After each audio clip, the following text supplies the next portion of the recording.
Hello vinyl community, this is Randy. Back today with another video. I went to a new record store here in Nashville a couple weeks ago. Well, a week ago Saturday. So, gonna show you some records I picked up there. Swaggy Records is the name of this place. Swaggy Records. It's actually in Donaldson, Tennessee, which is, I guess, sort of a, well, it must be part of Nashville or something like that, because it says on here, direct from Nashville, Music City, USA. So anyway, but it's about 10 minutes from my house. It's cool. It's not too far away, so it's nice to have a record store close to get to. They opened up a couple months ago, and I'd gone by there then, but I didn't get anything that time. I went by on Saturday, and it's a pretty small store. Some used records and a few new ones, but not too much. But I assume he's, probably planning to grow. I guess that would be his plan. So yeah, we'll see what happens. I got this used record there. This is Paul Desmond, Bridge Over Troubled Water. I went into the store really without any plan to get anything, except that right when I walked in the door, I noticed there was several boxes of 45s on the floor. And so I'd been looking for old time rock and roll, Bob Seger's old time rock and roll. I was wanting to get that 45, and I looked through those boxes on the floor for about 5 or 10 minutes, and then there were quite a few records in there, and they looked like the kind of records that might, Bob Seger could be in there. But I didn't find it, and I gave up after about 10 minutes because I just can't dig for that long. But they had some other records on the wall, 45s on the wall, and I went over there, and right in the front, in the middle, was old time rock and roll in a picture sleeve. So absolutely incredible. I meant to show it, but it's in the other room in there, but you know what it looks like. So anyway, I looked around and found some other records. I found this used record there. So Paul Desmond, Bridge Over Troubled Water. He's playing the Simon and Garfunkel songbook here. So I guess really the Paul Simon songbook.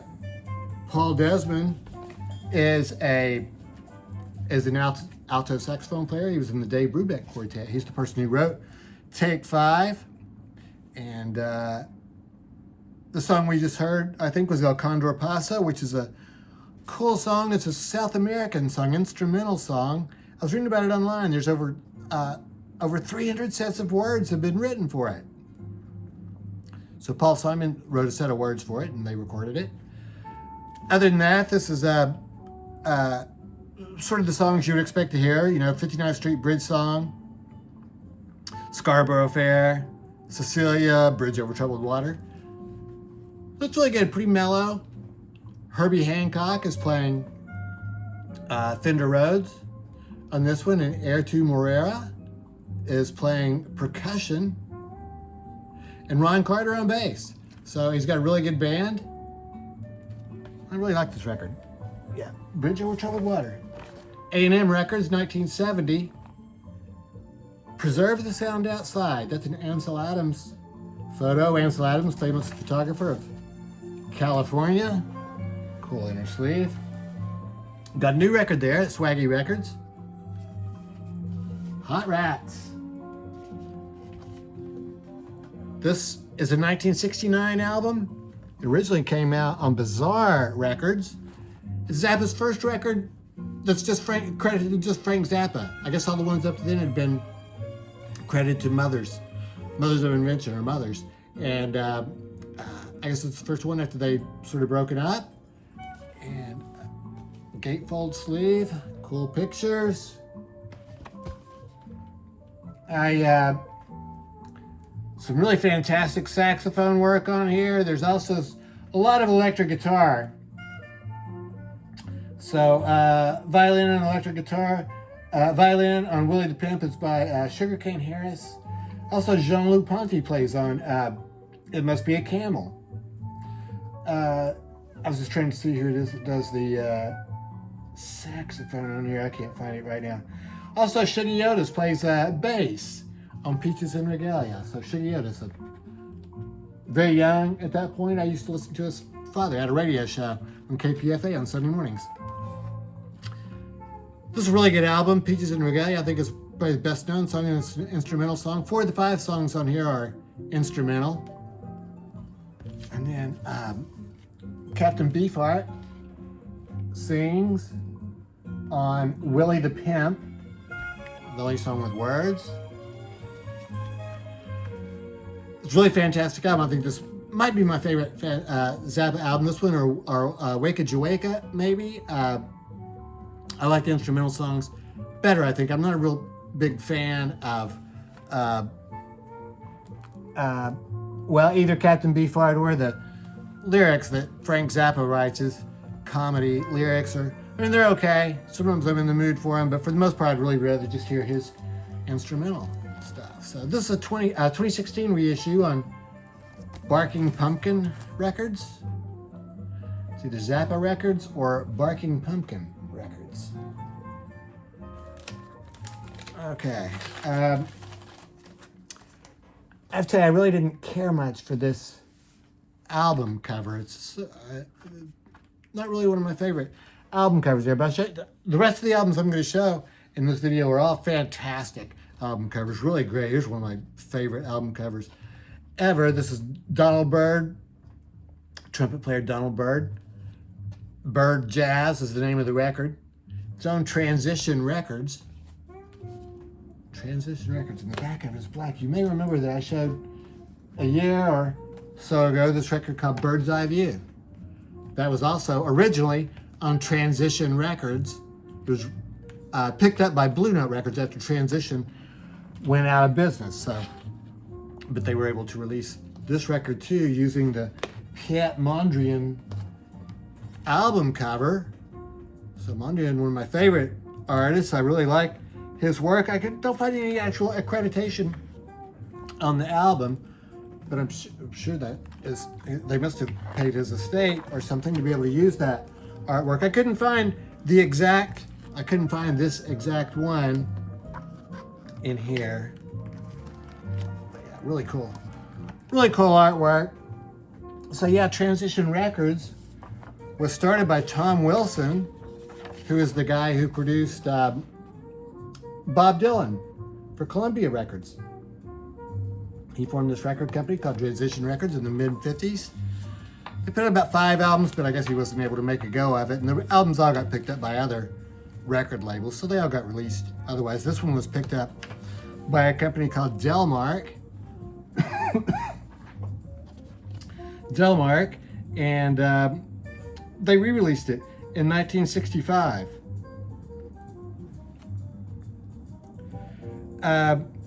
When they re-released it in 1965, they changed the name of it to Yusuf. So Yusuf Lateef plays tenor sax on this album. The other players on the record are all from Detroit. This record was recorded in Detroit in 1959, and or maybe more like 1950. What was it? 1956. 1956. And so it was originally released as Byrd Jazz. When it was released on Delmark in 65, it was called Yusuf. So Yusuf plays tenor sax on here, and Barry Harris plays piano. The other players are people that I'm really not familiar with. I think they were Detroit area players that didn't really become too well known later. The second song on here, they introduced, it's introduced as, this next number was written by Yusuf Lateef, and the name of the song is Yusuf. So the audience kind of laughs at that. Then afterwards, the announcer says, the song was actually written by Barry Harris. It's kind of unfortunate that I got it wrong because it was a really slow ballad, a really cool song. But anyway, they got it all straightened out. So I guess that was the main thing. That was a really fantastic album. And this is a re-release on Sam Records, which I think is a European label, but they did use the original Transition label. So, very cool. And I got this record called Mobley's Message. This was released in 1957 on Prestige Records. What a fantastic album cover. I really like that one a lot. This one features Donald Byrd again on trumpet, Barry Harris plays piano on this one too, so 2 in a row with Barry Harris. Doug Watkins on bass, Nort Traylor on drums. There is one song on here where it's just Hank Mobley playing without with the piano, but without any of the other horns. And there's one that's a quintet, one that's a sextet. There's one song that Jackie McLean sits in on alto sax. That's Au Privav, which is a Charlie Parker song. So there is one slow ballad on here, Little Girl Blue. But other than that, this is a hard bop session. Really good. Really fantastic. So this is a 2023 reissue on Analog Productions. It really does sound great. It was originally released on Prestige Records, so we got the confetti label there. Cool. Last jazz record I have to show you is this Bud Shank, Holiday in Brazil. On this record, this recorded in 1959, Bud is working with Laurindo Almeida, South American guitarist. Laurindo Almeida is very well known for classical guitar and Latin guitar. He wrote a lot of the songs on here and did the arrangements. It almost seems like the record should have been credited to Bud Shank and Laurindo Almeida, but I guess there's like contractual things. I don't know what goes into that. So, but there's a lot. It's really seems like Almeida plays just as much as Shank does on here. And they got a really good rhythm section with Gary Peacock on bass and Chuck Flores on drums. This is a fantastic album cover. This one is a little bit harder. You'd have to look at this one a little bit longer. I think that is a I can't think of the word. When you glue the separate pieces of paper down to the right there, collage, I think is the word that I'm looking for there. So, yeah, good picture of Bud Shank. Really, really excellent record. And this, they also stuck with the, well, no, I don't know if this is original or not. It says World Pacific up there, but it also says Impex on it. This is an Impex reissue. Impex reissue from 2026. This came out recently. Picked up a couple R.E.M. records. This is up from I think this was from 1998. This is the first one they made after Bill Berry left the band. So it's just a 3-piece band. They got a whole lot of people playing on here. A whole lot of people playing on this one.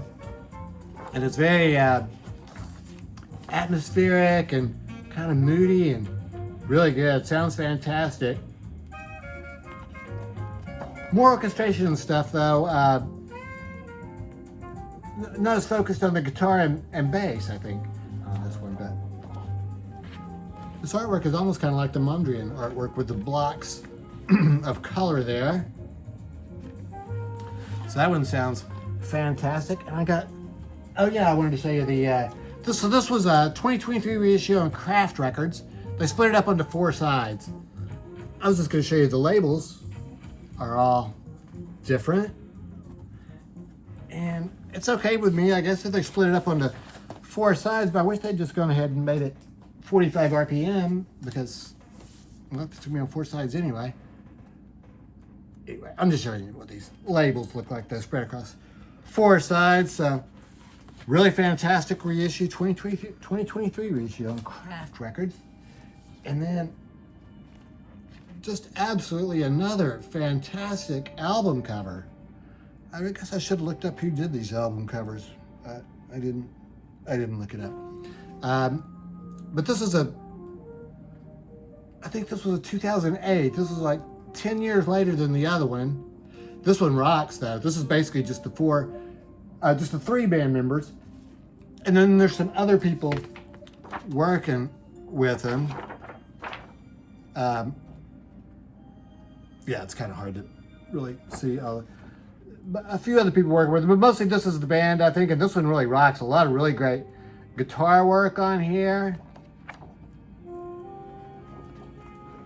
So, and the label also goes right along with it. So yeah, R.E.M. Fantastic band. I had pretty much all their stuff up until Automatic for the People, and then I just sort of stopped buying their records. There was no reason for that. I mean, that wasn't like they did something that offended me. I guess I was just listening to other stuff. So, I got still in a few gaps now. So yeah, R.E.M. So I was trying to think if there was anything else I meant to tell you about these records. I'm sure there was. Probably something really important too, but I can't remember it right now. So anyway, let me know what you think about these records. I'm always interested to know. And I hope everyone is doing well. Thanks for watching.